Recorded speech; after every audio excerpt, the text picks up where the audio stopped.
Welcome to the Unshakable Growth. I'm Esti, and let's get started. Welcome back to another episode of the Unshakable Growth podcast, the podcast where we dive into bold journeys of passion, resilience, and creating something extraordinary. Today's episode is extra special. I am joined by my former culinary school classmate, Yang Hao, who's now making major waves in the food scene as the director of Firewood in Penang, Malaysia. In just only 3 years, his restaurant has earned a spot on the Michelin Select list and was recently ranked 68 in the world's 101 best steak restaurant. It is bold, it is inspiring, and it is a proof that passion paired with precision can create magic. Today, we are going behind the scenes to uncover what really drove him, how he turned a vision into a world-class experience, and what it takes to rise so fast in such a competitive industry. Welcome, Yang Hao. Welcome into my podcast. Hi, I'm the head chef and the director of the Firewood Restaurant Penang. Yep. All right. Okay, I'll just get you started with some questions. So I'm just wondering, what inspired you to start the idea behind Firewood and why steak in particular? Okay, so basically I opened Firewoods as after the COVID periods. So I tried to make myself a restaurant as I'm a chef for past 10 years. So I decided to have my own restaurants. And why in steaks? Because I'm a person that I like steaks a lot. And in Penang, there's not much restaurant that doing really good steaks. So I think that's a correct way that the positioning is very important. So I think let's focus on steaks. Yeah. And I do know that your background coming from working in a really famous celebrity steak restaurant. Is that also why you chose to start your career in that particular restaurant as well? If you don't mind, would you like to share a little bit on that or? Yes, so I've been 6 to 7 years. I worked with Gordon Ramsay in Marina Bay Sands, Singapore, Mm-hmm. and it's kind of like inspired from him that he owned a lot of restaurant once. So not only the cooking skills we learn from him, it's also the management skill from him as well. And also because of your passion and you really love steak, that's why you started your career in his restaurant. I Yes, correct. Yeah, that's really good to hear. And I know that it's not easy to set up a restaurant. What was the biggest challenge in setting up a restaurant from scratch? Can you walk me through your journey? Okay, so as I'm a chef, so basically food is not really the biggest challenge. So there's two things that's quite challenge to me. As first was the team. So people was the one of the biggest problem that I ever face. And next will be for startup restaurants, the renovation was the thing. So the contractor and the designer, they basically throw a lot of question to you like how many amp of the power usage you need for your restaurants, how tall you want the plug point to be. So all this thing that never entered to my brain before I start up. So I know how to cook. I'm a chef. So you tell me how tall I want to set up the plug point. It's really out of my imagination from that. So I have to call my people in Singapore, my friends. Hey, can you measure for me? Like I want exactly the length. So how many cm was this? How many cm tall was this? And yes, it's not only a chef, Yeah. as it's a boss of the restaurants. You deciding every decision. So they throw a lot of questions, something funny like this, and you have to figure it out. So that was one of my biggest challenge because food was totally not, but all these small things, yes. Yeah, I guess coming from a culinary background, we always think that the food was the most important one until you become a boss one day. And then you realize that oh, the renovation, the height of the table, the height of the plug point, those are the consideration that we've never taken into. And all these questions will be thrown to you while you are doing your renovation. Yes. Yeah. So for renovation, you managed to get help from your friends and colleagues from Singapore. What about hiring your team? Like you said, that is also one of the biggest challenge as well. Yes, so there's two different kind of people. So at first I opened and everybody was new to this cuisine. So basically everybody wants here just to learn. So I have almost the third team right now. Okay. So everybody was here to learn and now I hire people that want here to perform. Other than just learning, I can let you learn, but at the same time, you have to show me how much you can do for this company. Yeah. But in the initial stage, when the restaurant was just starting out, Mm-hmm. how can you make sure that you hire the right talent? So basically, you will never know. So just get them in, go through the interview, get them in, and see how they work. Just make sure everybody follow the recipes, follow the SOP, make sure everything turn come out well. Yeah. And that kind of turns out well for you. For the opening team, yes, Yeah. That's really great to hear because not every restaurant is that lucky to have a really strong opening team. true. Yeah. All right. Moving on to the next question. How did you choose the location and the concept? And how do you know that it would stand out from Penang's food scene? We know that Penang is like one of the having the best food in Malaysia, so it's not easy to fight into that competitive industry. Yes, correct. So to me, the location wise for Penang, because I used to study at college in Penang, I was from Taipei, but between Kuala Lumpur and Penang, I know Penang better. So to me, a lot of visitor, tourists, and local are all crowded in Georgetown. So I never think of the other place. Georgetown was the only place that I'm looking for the shop lots. So before current place, we almost look for 15 shop lots before we proceed to this one. So the moment when I see on this is crowd, is big enough the venue. So the moment when I step into the current shop lot, I was like, okay, this will be the one. So to me, feeling is very important. The moment when I step in, I was like, okay, this will be the one, and we proceed straight to this current shop lots. When you tell me how about stand out of Penang food scene, I never really think of this. So what I in my mind was I just focusing what I need to do, and I do it correctly. I just continue and start slowly with some marketing, trying to push out until today. People say that oh, not only char kway teow in Penang, Penang is good for steak as well. It's really, I'm really proud to hear this when people say oh, now we come to Penang, we'll look for steak. Yeah. So it's not only in my restaurant, for everybody as well as we are trying to push Penang out other than just hawker food. Yeah, and that's really good to hear because we know that Kuala Lumpur is our capital city, and then Penang is like the second tier city in Malaysia. And then for you, you said that you were familiar with Penang more than Kuala Lumpur. That's why you chose Penang. But Mm-hmm. we never thought that Penang can actually do such a I would say high end restaurant as compared to what we have in Kuala Lumpur. All right. So now the next one. What was your personal mission when you opened Firewood?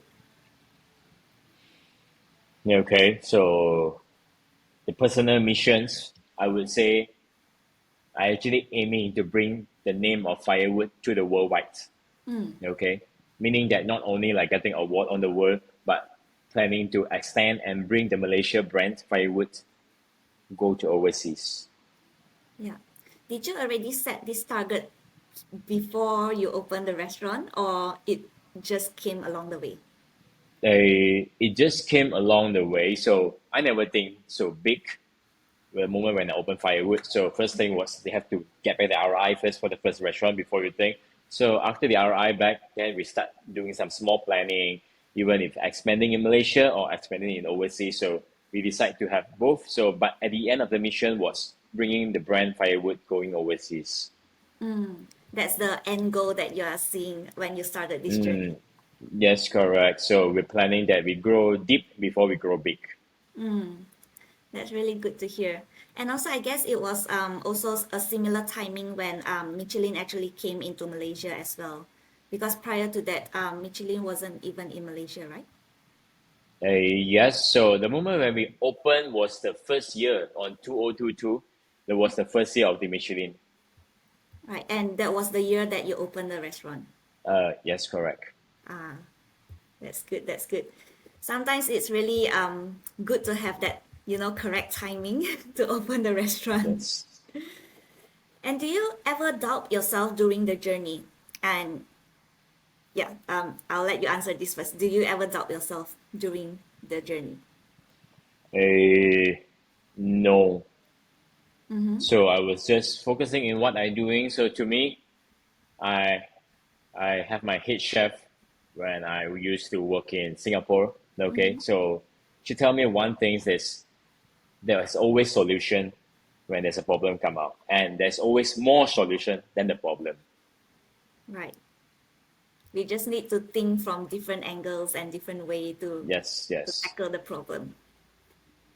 And so you always keep that in mind, and this advice actually accompany you through that journey. yes. But sometimes things happen, so you have to be positive. Be positive. Okay. Um, can you share a little bit on that? Like, can you share maybe an example of what kind of situation that you face that you need to be like really positive and trust the process? So, as a restaurant owner, basically every day there is something happen around. So, for example, like last week, Mm-hmm. a my manager called me out and say, "Hey, the TMB meter was burning." Mm-hmm. What is a So DMB meter? burning means the TMB meter was on fire. The Oh, meter was on fire while it's a full house inside on a Saturday night. oh my God. So what you can do is just take a deep breath. Okay, first thing, the worst gonna be a power trip. Mm-hmm. Aircon will be off. Yeah. So make sure we get all the ice on the table for the customer, get some drinks for them first. Mm. Then we call the TMB people, the electricians, and ask them if they can come over now to fix it. And it was a Labor Day. It was a Labor Day. Yeah. And glad that somebody is nearby and Uh-huh. they come over and save us. So was all the aircon was off for more than half an hour, Mm-hmm. and after that was fixed. So after I become the restaurant's owner of Mm-hmm. Firewood, everything in my mind when something happen, I will only think of solution. There's no time for you to think of, oh, what to do. Oh my God. Oh, this shouldn't happen to me. No, no such thing. So Yeah. something happened, think of the solution. Yeah. Something happened, get the solution. Yeah. So there's Solution no first. there's no time for me to worry already. That's not the worry part. The worry shouldn't come up. Every day Mm-hmm. there's something happen and the toilet something will burst. When you go to the corridor, they say, oh, something smoke come out, Mm. or maybe the aircon was leaking to the table. So basically all these small things happen every day. Yeah. So you really have to be positive or else I won't say or else it will be horrible. If you are not kind of a person that positive enough, Mm. you will get tired or you will get pissed off of all these problems. Yeah, yeah. And I guess after so many years being your former schoolmate, and until now I can see that you have grown a lot and have a really critical thinking of tackling the solutions. So now I'll move on to the next question. How would you describe the dining experience you have created at Firewood? Because I have visited once when I went back to Malaysia. I know that it's an open kitchen, and is there any like specific reason why it's an open kitchen? So right now, the moment you step in, you will basically see a open kitchen restaurants. As you can see the flame around. So we are a kids friendly restaurants.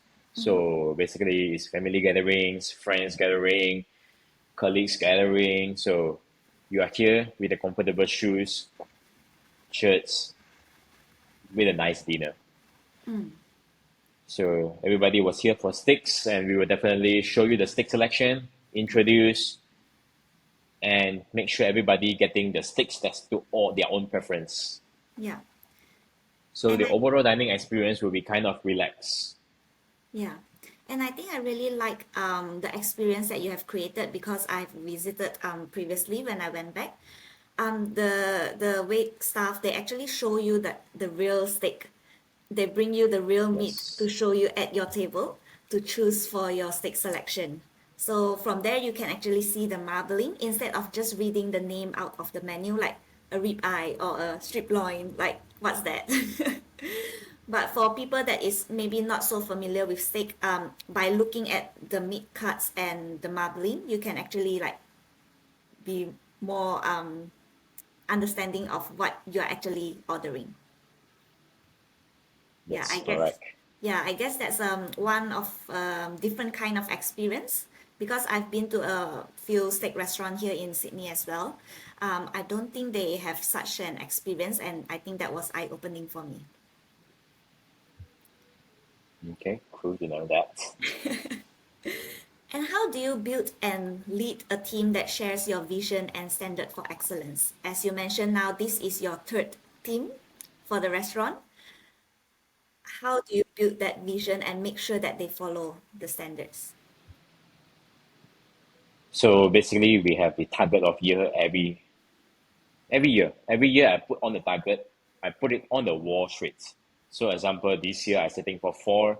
One was the Michelin's, the Taylor Dining, the Malaysia Book of Records, and also the Google review. How much I want to get. What's Oh, our vision mission for this year? What our target for this year? So basically, we'll go through with everybody that working here. So a KPI will set for everybody, like what you need to do for this month, how many Google review you need to get this month. So who are planning for this award? How are we gonna achieve this award? What are their qualification? We're gonna go deep in it and we're gonna do it out, make it out, invite the people come over. So all this was planning by the KPI for everybody. So if you hit the targets, you hit the KPI, you get something, you get a awards or rewards. Sorry. yeah. And I guess it's really important for a company, whatever KPI that gets measured will actually get achieved. Because once you constantly track on those performance, you will know what you are lacking and what you need to do to get nearer to that goal. And so you mentioned that you actually like get your team to look into further for those awards, like for example, Malaysia Book of Record and perhaps like Michelin star and the world best steak restaurant. Do you also look into the criteria to get those awards? So for the World 101 Best Steak Restaurants, to be honest, it's not in my to do list by this year because to me it's quite far. Okay, we are in Malaysia and Malaysia we've never been in the list, and they don't even have a panelist or a editor was staying in Malaysia. The nearest was in Singapore, if I'm not mistaken. Yeah. So it's not in my list because it's the world best. I think we are on the way, but I'm not sure if we can go it like slip it in or how it goes. So when the moment we get it was really shock. This was really a shock news that Malaysia Penang was in the list. And you are like one of the first Malaysia restaurant to be on the list. Yes, correct. We are the first restaurant that in the World All 101, the best steak restaurants. So in the list was from Hong Kong, from UK, and a lot from Australia, London, Sydney. It's all over the world, and Malaysia is in the list. So to me, I really proud of myself and my team that actually make this in because, of course, the panelists was here. They are trying out the food and service at least twice Yeah. before this thing come out. So it's really shocked that we are get listed, and we are really happy for that. And do you know when they visit your restaurant to try your food? Are you aware or was it a Then total surprise? no, no. So it's the same like Michelin. Yeah. So you will never know that how many packs they are here or when they are here, or even though a lot of people ask, "Oh, is this a paid award?" Yeah. No, it's the same like a Michelin's. if it's a paid award, I will never be proud. You don't have to be proud because it's a paid award, but this is totally not. Yeah, and it's really being tried by those food panelists, and they not only come once but at least twice to make sure that the food are actually up to those standards of Michelin and also world's 101 best steak restaurant. Yes. And I think this question I have slightly touched on previously. Do you actively aim for awards, or do they come as a result of staying true to your craft? Or do you think it's a mix of both? I would say I'm actively aiming for an award, but it's after the first award that we're getting. So before this was not, I'm not aiming for anything. But after that, I'm aiming because it do make my sales quite consistent after award by award. So recently, I would say the market was quite slow, but we are quite kind of consistent. So I'm glad of this, and I believe it's because of the award that bring more visitors, bring more tourists, not into Penang only, but in Malaysia. Yeah, and that's really very proud of you because when I saw your post on social media, I was really impressed as well because one of the steak restaurant here in Sydney that I really like was only ranked 99, and then yours is ranked 68. So I'm really proud of you and what your team has achieved in such a short amount of time within 3 years. I think it's a really amazing achievement. And so once you get your recognition and those awards, do you have a different way of how you view your work or how you operate your business? I I would say a lot of my staff, because I bring them out to celebrate after we get that award. We Yeah. went to a buffet lunch, and they always ask me, so what are we gonna do next? So I would say, basically, we are just doing the daily tasks that we do. Just go like normal, make everything perfect, make all the customer happy. Just doing what you need to do. Just maintain what we're doing right now, because I think we are doing it correctly and we are doing it good. So just maintain and just continue the way we are. Yeah. And I really like one thing that I saw it somewhere like consistency is key. Once you do the right thing consistently, the reward will eventually come. And just now you also briefly touched on that you might look into like expanding the company either to different parts of Malaysia or even like overseas. So now you have seen such a massive growth within Firewood in just 3 years. What is that actual next step for the restaurant? So basically, I've been sharing this in the social media for almost 6 months ago that we are planning to have a second outlet in Penang. But uh, like what I said just now, the feeling to the right to the shop lots was not there. We've Yeah. been going through almost 9 months now. Yeah, nothing a perfect shop lot come out like what we want. So we are planning expanding in KL. So 2 weeks ago, we are start looking at the shop lot in Kuala Lumpur, and we are still figuring out which location because Kuala Lumpur was kind of big.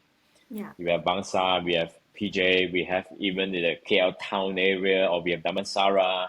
So we are getting a few people looking for us, like which are the best place, and if it's really cool, we might really get it down and open by this year. Wow. In this year will be ending in like 6, 7 months. So Yes, you'll correct. be doing it at a full speed. Yes, because to us, like you get the shop lot done. Once the shop lot done, the renovation take 3 months. After 3 months, that's the opening already. So, and if you like a second Firewood in Kuala Lumpur, it shouldn't be hard because it's more to a copy and paste. Yeah. So it's a second outlet will be easier than the first one. Yeah, and that's right because now you have your established team already. You can always transfer people over to do cross training and things like that to build up the second team, right? Yeah. All right, last question for you. Yes. What kind of advice would you give young chefs or entrepreneurs dreaming of creating something world class? Mm, I would say try to learn everything that you can learn surrounding of yourself. So not only like cooking, you might can observe something from the front of house as well. Yeah. So every person there must be something that you can learn from them.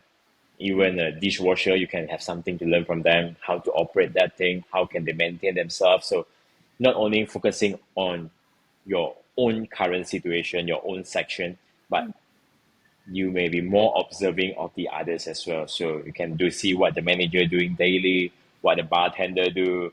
So one day, if you want to have your own restaurants, you might need to know how to do a coffee art, how you're gonna do a bartender, what if the bartender not around.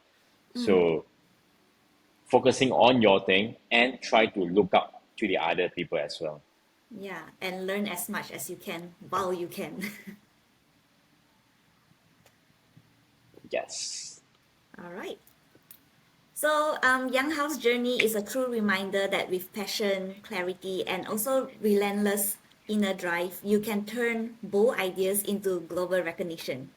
From culinary school classmate to seeing him now leading one of the world's top steak restaurant, I couldn't be proud enough. So if you are listening and dreaming of starting something of your own, let this be your sign and go for it.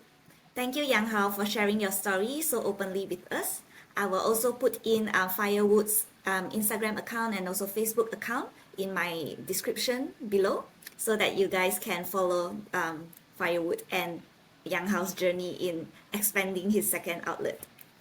And lastly, if you enjoyed today's episode, don't forget to subscribe, share it with a friend who loves food and ambition, and leave us a review. Until next time, keep growing, keep pushing, and stay unshakable. Thank you, Yang Hao. Thank you. Thanks for tuning in the Unshakable Growth. Stay unshakable, and I'll catch you in the next episode.